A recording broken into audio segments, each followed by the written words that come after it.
The power of a single yes, a deeper dive into sales psychology.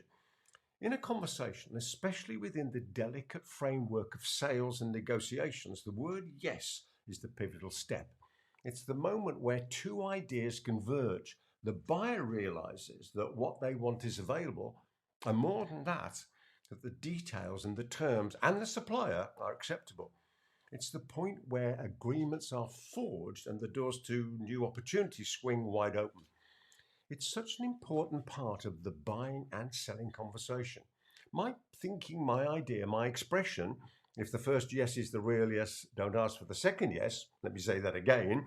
If the first yes is the real yes, don't ask for the second yes, is rooted in a deep understanding of the psychological commitment being made and the nuances of decision making.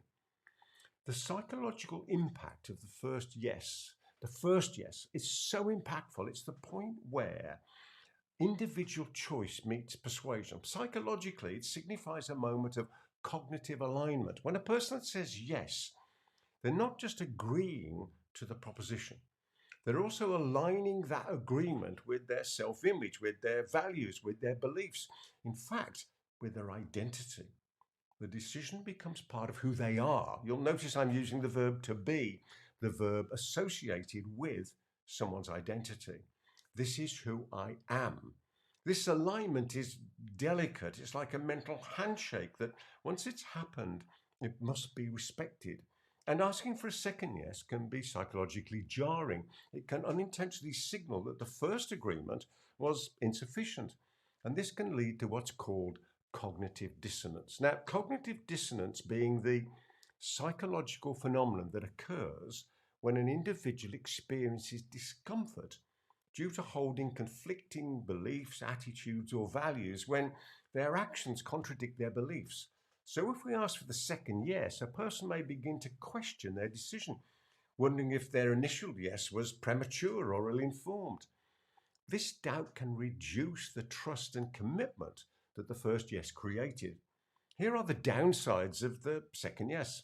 Asking for a second yes can be like overstepping a boundary. It can come across as insecurity or a lack of confidence in the value proposition that we've put forward. And this makes the client reassess their position. In sales, this can be particularly damaging. It can introduce new variables and considerations that complicate the initial agreement, leading to what's often called analysis paralysis or even buyer's remorse. It can also reduce the perceived competence of the salesperson. It suggests a lack of listening and understanding, and of course, those are the key skills that define successful relationships in sales and everywhere. Here's a classic example. The car salesperson who is so intent on sharing their knowledge about every single aspect of the car they want to sell that they don't even see the agreement to buy happen in the customer's face and don't hear their spoken agreement. It's almost never mind about saying yes. Let me tell you about this amazing feature. When we continue to press past the point of agreement, we risk diluting the value of our offering. Let's take a deeper dive into silence and its strategic use. In the area of sales, silence is golden. It's a strategic tool that allows the significance of yes to resonate. After receiving a yes, effective communicators will often use a pause, giving space for the agreement to settle. This silence serves a dual purpose. It reinforces the weight of the agreement, and it allows the individual to internally process and own their decision. Let's extend this idea beyond sales. This concept is usable in more than just the sales environment.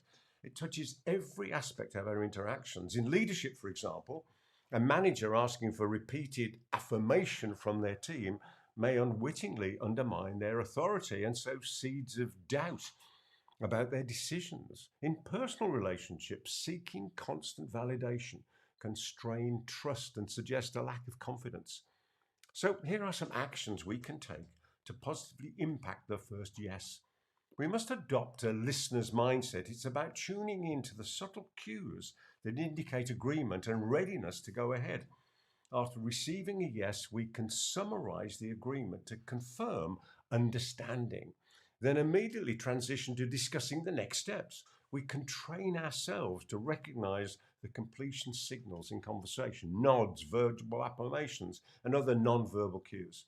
It's a great idea to reflect on our own impulses to over-explain or justify, and then we can practice holding back. This can be honed through role-play exercises or analysing the conversations we've had.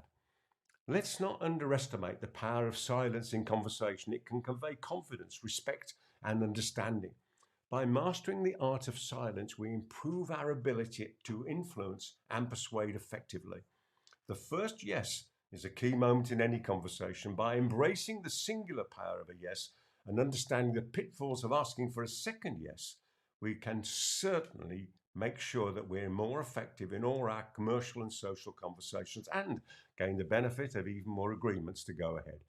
If you've enjoyed this particular video, there's plenty more of my videos about, but in the meantime, I wish you every success in all your adventures in life. From me, Peter Thomson, until the next time, goodbye for now.